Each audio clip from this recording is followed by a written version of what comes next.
So, we're going to look back at 2022. Uh, was it a good year? Wasn't it a good year? I don't know. I'm on the fence. When I was looking back, I thought there has been some good things in 2022, some really, really good additions. But there's a lot of things that they could have done a lot better. And that's where my sort of frustrations maybe lie. And I think they are getting better. I think they're listening more. I think they're trusting the playtesters a bit more. And I'm hoping the game's going in a better direction recently. So, but only you guys can be the judge of that, really. Let's be honest. But I do feel like the game's getting better slowly. Not quite there yet, but it is getting better, and they are investing in it. It'd be good to see Adam back in the team as well. It'd be interesting to see what he does. So, going back to I was gonna go through month by month, but then I started going for the newsletters. But I was like, hang on a minute, didn't Dale post it? But then I've sort of like looked at Dale's, but then narrowed it down a bit. I took some things out. I haven't included the skins because the skins don't really bother me really. Skins are alright, but it's not something that I, look back at last year and go, oh wow, that skin was out. It's not something like that. But generally, so Saga 1, January going into Feb. So the big one was the Shannick Store update. That was a really good update where they put all the sparks in there. I think it's helped a lot of people doing that. So it was a good addition to the game, and I know a lot of people now buy sparks with Shannick, so it's a good helping tool. Um, New bots were 4-star, Goldbug, and SG Shockwave. And when we were testing these, we were a bit on the fence on whether it would be massively OP or not. Um, but, I was a bit on the fence. We sort of dumbed it down a bit and brought it down. And then, it's not really been in the meta. We've not really seen it that much. So, but again, we'll talk about maybe why that is later on. But didn't really hit the meta as well as I thought it might. And then the combats were Pinpointer and Singe. Great additions to the game, and my feedback generally was that it's a bit of a shame they're only on jets, but still really good combats regardless. Any sort of healing, especially now with these new anti-healing build bots, really important, and that's something to sort of learn a bit. That sometimes the eights will do something like this, like bring in like a healing something. You think, well, that's a bit OP, and then further down the line, they sort of bring it back in line again. So you think all these healing combats, it was crazy amount of healing was in the game. Then when they bring out the anti-healing cores, it sort of brings it down a notch. And you're like, right, okay, well, the healing's not too crazy now if you use them. So there's always something around the corner usually when something gets too OP or something. Then going into Saga number 2 was the Cyber Pass. The best addition to the game for me in years. Absolutely amazing value. Breathed a lot more life into the game. Helped small spenders really get some decent rewards. And I think the Cyber Pass has been the biggest success of this year. Absolutely amazing. When Dale joined the team, I was like, why have we not got a Cyber Pass? Every game does it, and not for 1 minute did I think we'd get the rewards that we've got now, because they were so tight with resources and so tight with content that I thought there's no way there were 5-star shards in there. There might be some 4-star shards if we're lucky, and it'd be $20, something stupid like that. And I thought, would it be worth it? But listen, absolutely amazing, worth, super great. I advise anyone to buy it if you spend. And there's not a lot of things in this game that I will say you have got to get that. And I think the only two things would be the Cyber Pass and the new starter bundle. And that is it. Anything else is optional. Buy it if you have to, if you can afford it. But those two I think are really essential. Definitely the new genre bundle. Both Autobot and Decepticon. You get a lot of resources, a lot of bots from that. Especially if you're starting out. And the Cyber Pass is absolutely brilliant value. So hats off to Space 8 for that. Big thanks to Dale, I think, for pushing that. And a really, really cool addition to the game. Uh, you saw the start of Shattered Glass that sort of came into the game. Very sort of cool. Like sort of opposite sides. Still a bit disappointed we didn't get the cons. I think a lot of Autobots were like, I want some cons. I want to see get the cons on my team as Autobots. But maybe the cons weren't as happy with getting the Autobots. But I get why they sort of done it. But it is what it is. But then we saw SG Steeljaw and SG Ravage. Good additions to the game. Good combats. Weren't too sure they'd be too OP, but with the force field disruptors, I thought, having tracks, having this for 0 ability points could be dangerous, but we've not seen them too bad in the meta, so maybe it's not too bad. It's not overpowered at all. I think it's good, but overpowered. And then we saw the first sort of new release of 5 stars, where we released 5 stars into the leaderboard, which was SG Jetfire and SG Thundercracker. Absolutely crazy leaderboard. And was the first time I sort of did it for 5 stars. And hats off to Space Ape. It was a really good idea to sort of make 5 stars attainable other than with 5 star shards, and was really welcome. Everyone thought it was a really positive idea. Then on to Saga number 3, which was around April, sort of May time, May, June, something like that. And then we saw Zor and Slugfest, new combats, really, really good combats.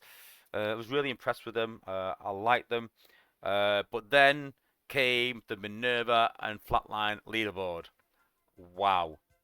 Absolutely crazy. Absolutely ridiculous. I think was it 5 million points people were reaching? Which when you divide it by 40 players, like it got a bit stupid. Let's be honest. And then people were saying like sixth place was getting close to 5 million points, and people saying sixth place should get the bot just for their effort. There was arguments: should they get it? Shouldn't they get it? Because they did say just top 5, and does it set a precedent then that from then on they can reward other places that are lower? And it caused a huge fuss. Massive player burnt out. It was a good bot because we've not seen healers in the game for a long time. The last release of a healer was First Aid, which was 2000 and never. Something stupid. So, absolutely crazy. And people just sort of lost their minds over it. And Space Ape sort of agreed that it can't continue. So, they sort of made an announcement that, they're going to be stopping doing leaderboards, which was a positive move. It was. We did say that leaderboards didn't work as such. So it was good. Then on to the next saga, we saw Tricerashot and Heartburn. These guys were alright. I weren't too impressed by them. Still not too impressed by them. I'm not chasing them for my Bumblebee, and that sort of says a lot. The healing was good, but the sort of range weren't convinced. So. And then as 4 stars, we got Whirl and Sea Phantom. The rocket ability is really good. The flamethrower, awful. Absolutely appalling. Was a good direction they went, where they got a bot with 2 abilities. I really did like that. And I actually at the time said that we should have more of these. Have it where triple changes can combo their abilities, and have some bots that have 2 abilities totally separate. A bit like Springer, to be fair. But we've not seen any since, which is a bit of a shame. But I think that those guys are a failure because of that flamethrower. Just doesn't do enough damage, or doesn't have good enough range. So, for me, that saga was a bit of a failure. I don't think the combats are very good. I don't think the bots are very good. And then they sort of followed up with Windstrike and Baru. And again, I wasn't very impressed with these bots. And it got to a point there where I was getting quite frustrated at the releases. Wasn't happy with them. Said, these bots are not good enough. The combats are not good enough. We need to go back to like Zor and SC Steeljaw, Pinpointer and Singe. They were really, really good. We need to go back to that. I started thinking, do we not like these bots because they're 4 stars? Because Minerva and Flatline were really good. SG Jetfire, SG Thundercracker were really good. Goldbug and Shockwave SG, not very good. Whirl and Sea Phantom, and started to lose my faith in the 4 stars really, and say, listen, these 4 stars are not good enough. We need to improve them. But then they brought out Slingshot and Acid Storm, and I think these were the 2 best bots last year. And I know there was a lot of good bots last year. I know there was Minerva. I know there was SG Jetfire and Thundercracker. I know there was Coelagon and a lot of good bots. But I honestly think that Slingshot and Acid Storm were almost a stroke of genius, because we've got all this healing coming into the game, and it started to worry me. And there's rumours of these prime cores. We sort of knew they were coming, and you start to think, well, obviously there's Micronus and Amalgamus and Alchemist, and there's a lot of healing here. So I was a bit worried about it on defense, making it harder as much with the war effects added on. But then having a jet that can, remove healing on base, I was like, brilliant. It's a support bot. It's a one-shot in a way to a degree. It's really, really good. I thought it was balanced perfectly because it didn't do quite the damage that Jetfire does. So that was a playoff. It couldn't one-shot like Jetfire does. So then all of a sudden you're like, do I want the one-shot capability of Jetfire, or do I want the support of Slingshot and Acid Storm? And taking out build bots, taking out the MDS, he really did help with that. But then taking out mortars, he couldn't do. So it was really, really good. I thought it was really well balanced. one of the most balanced bots I've had in quite a while. That's why I was a massive fan of Slingshot, why I leveled my Slingshot. And when they do that, when they bring a bot that is well balanced, that has that sort of support feature, while it can still do something, when it has multiple uses, then, people will invest in it. People will chase it. The next, straight after that, we had Trip Up and Roller Force. This is one of the first combats, I'm pretty sure. Well, we did have sort of SG Steeljaw before that, but we started seeing more combats that support the team. So, years ago, when they brought these out, Space Ape said that they'll be for the bot. They won't be sort of team-based. And we sort of kept to that in testing. But when we started seeing bots like this that increase the team, then we were like, oh, okay. Yeah, Trip Up and Roller Force, increase the whole DPS of the team. SG Steeljaw and SG Ravage protect the whole team. And this goes back to Rat Trap, because when we got Rat Trap, he stopped the whole team from getting hacked. And we said, this is a bit OP, this. It should be that bot. That bot can't get hacked, but not the whole team. So we started seeing a bit more of this with the combats, which I'm pretty pleased and quite like. And then straight after that, 5-star Twin Twist and Quellagon, and I did call it. I just said, listen, I can imagine these guys being amazing on defense, because bots on defense right now, the good ones are the bots with high HP and high damage. If you've got high damage and low HP, you ain't getting in an outpost. Well, you might, but not at a top level. It's not going to really work. There are some exceptions, like Smokescreen and Six Gun, but the reason is that on their own, no, they're not really good as outposts, but they're good when they're behind combiners, when they're behind high HP bots. So you combine in, say, Rook, which has good HP, but awful DPS. And then combining that with another bot behind that has the opposite, high DPS and low HP. And together, you're getting the HP of Rook with the DPS of, likes of Smokescreen. So, really, really good combo. But again, using up 2 outposts for that. So, could we get a bot that had high HP and high DPS? And that was, Twin Twist and Quellagon. And really, really successful and really, really good bots. Good on attack as well, obviously, with the HP and DPS. But amazing on defense and probably the best outpost bot in the game right now. Maybe say without a doubt, to be honest with you. So we have got him, put him in an outpost. Absolutely incredible and devastating. Even more dangerous than Combiners. More dangerous than Computron and Laokaiser. I would honestly go that far. If I had to attack a base and I had to choose between the two, I'd rather deal with Computron and Laokaiser than deal with him. Deal with Quellagon and deal with Twin Twist. So definitely an amazing, amazing bot. Then after that, we had a so that was part of the endurance event. 18 5-star teams. It was absolutely amazing. And then 9 4-star teams. Absolutely amazing.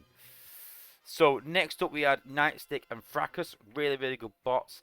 I like the fact they had the acid, and I feel like the reason they did this was because in Pinpointer and Singe, we agreed they should be equipped on more bots. That was a lot of feedback. So they thought, right, well, further down the line, we should bring out a combat that can be attached to more people and heal. So, yeah, really, really good combat. Again, one of the best combats in the game. So, a really good addition. Then the endurance bots were Skids and Knockout. So, out of the gate, I weren't really impressed with them.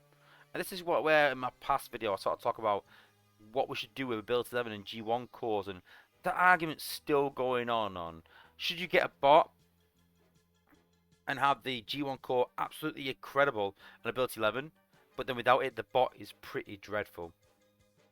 Or do you make a bot really, really good and the G1 core adds a bit to it, but then is it worth chasing the G1 core just for that? Is it worth spending 1,000,000 spark just for a slight increase? It's not really worth it, and you can't have both. You can't have a bot that's good and then it goes amazing out and knocks it out of the park.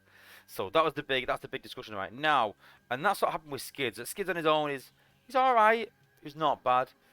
Give ability 11, the burns a lot faster. It's a lot better. Adding his G1 core, a lot more damage. So that was the sort of case with Skids. You sort of need the G1 and ability 11 to make him really, really good. But still, nonetheless, still a good bot. We saw Skyrain and Galvatronus, good combiners. Maybe not quite Magnaboss standard. and Omega, maybe rightly so, not Omega, but not quite Magnaboss standards. Still love my Magnaboss, really good combiner, but you know, regardless, still good combiners and still hitting that bar high, and yeah, was really pleased with them. Then we saw Fort Max and Scorponok. Again, I don't think these are the best additions to the game.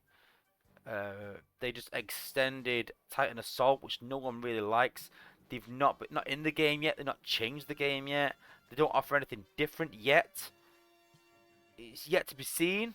But you know, we're like 4 months down the line now or so since it got released, and you know, we need something on why we're leveling these guys, because right now they're so.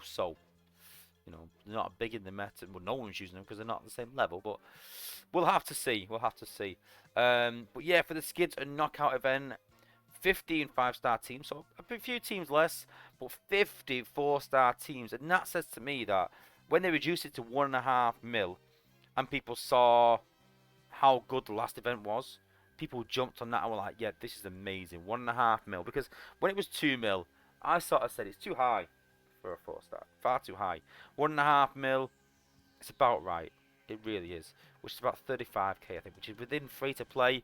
If you're there all weekend, it's only a small investment to get the 4-star. They put 5-star shards in. Really good event. I really did enjoy that endurance event and thought it was really good. Then we come into saga number 9, and the first thing was Dino Gate with Black Friday.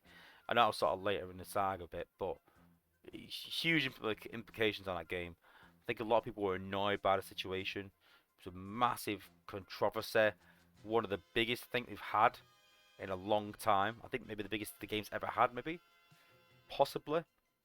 It was absolutely huge, and I sort of this is why I sort of say to people that the emphasis is that this is why we say that these things can be game breaking when you do these things, you know, and to be very careful with the economy.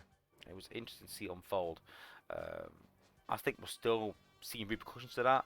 People with lots of 5-star shards, lots of bots and shards and stuff. Like even people that don't normally spent quite a bit on that and got ahead in the game. Maybe it helped them or not, but left them behind that didn't maybe. And yeah, it was yeah. Although at the time it was quite fun opening all the crystals. I'm not gonna lie. You know, quite a dark time I think for the game. You know, for a lot of people. So yeah. Then after that came, well, around that time, Sidetrack and Growl. Really OP, I think, in certain situations. I thought they were really good. I like the fact the F15 negates them, so it doesn't make them all powerful. I always like counters, you know me. I like a counter, you know. I don't like anything to be all powerful. Everything should have a counter. So some bases, I want to look at a base again. I don't want to go over it too much and go, yeah, I can do that. No, I can't do that. This is what I'm going to use. Makes it a lot more challenging and a lot more, you know, so you need different bots, and hence why I pulled this new bot that I talked about earlier. Then the new bots were Topspin and Terramander. Not a big fan of them. When we first got on them massive EOP, we sort of dumbed them down a bit. Not a big fan of them right now. Not gonna lie. And it's a big talk about them right now, about the G1 and things like that. And yeah, I don't think they were a great bot. I can't see them being massive in the meta. I really can't. And maybe that's the reason why we only seen 12 teams going for the 5-star, but 56 going for the 4-star. So they are a combiner bot, so they are important. So we saw more teams going for the 4-star because it's really important being a combiner bot. But then not so many going for the 5-star. Is that the case maybe because they weren't that good? Maybe. But yeah, and that sort of brings us up to modern day. That was the end of 2022 and brought us into 2023. So what would I want to see more of in 2023? So I definitely want to see more. Like I said, them two abilities. I like things that are new and different.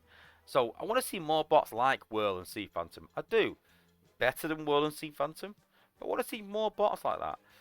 I also said back in 2022, my idea was more charge abilities, where abilities charge up. And I'm hoping that they take that advice and we sort of see that. I think that'd be a really good avenue. Something different again.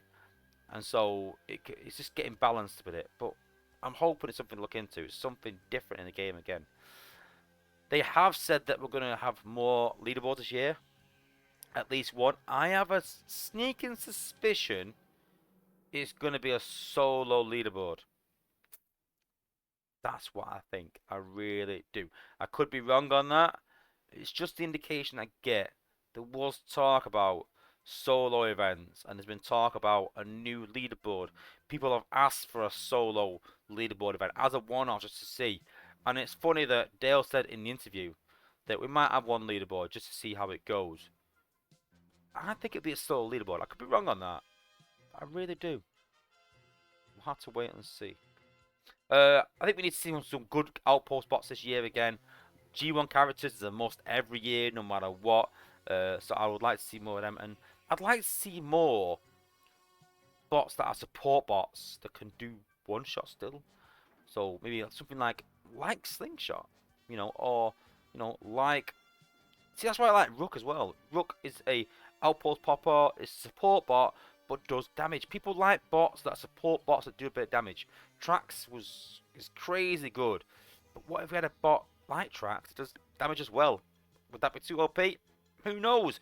But I'd like to see more of that this year. Support bots that also do damage, a decent amount of damage. And maybe that's where we went wrong with the Goldborg and SC Shockwave, and where we went wrong with Whirling Sea Phantom maybe. The damage weren't enough or didn't support the team in any way. Maybe that's why Slingshot is considered so good. Maybe I think. But yeah. But let me know in the what you think in the comments or in the chat about 2022. Was it a good year for the game? Was it?